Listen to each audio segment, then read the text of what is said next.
All right, I don't know what time it is on your clock, but I know what I'm getting ready for. It is time for the Professional CISO podcast with David Malako.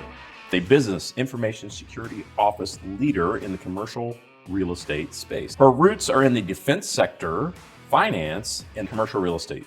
She loves to travel, and she has been closer to nuclear weapons than anyone would ever want to be. Janie Aggas. Thank you. From a CISO perspective, making sure that person has some markers that they need to have, would that be on line with what you would suggest as well? It would be. I came to the culmination of the BISO role through a non-traditional path. I can definitely see taking people out of certain technology roles and how to develop that path. It would actually be, I think, pretty easy to do. You are pursuing your postgraduate degree in legal studies. I'm going to say a good half of the program is focused on traditional law. Think of business law, contract law, regulatory law.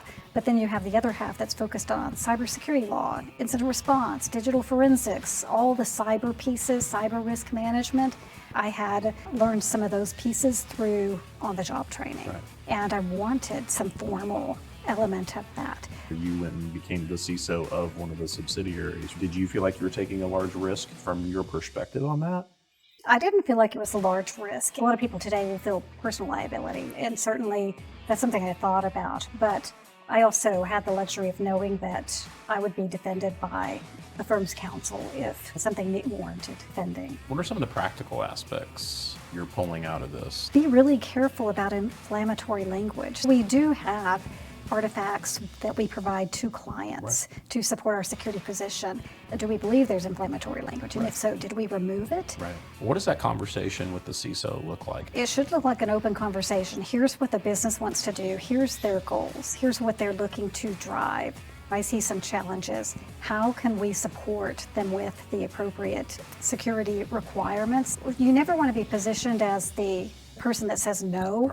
Is this a role where we can take those technical folks and get them that business experience that they desperately need? For somebody to move from the technology side over into business, they have to have a little bit of a natural affinity towards business. Are they good at business communications, verbally and written? Are they able to adjust their messaging? Because technologists will generally talk in, it sounds like a different language. We're professionalizing the CISO role, so please subscribe to the Professional CISO podcast.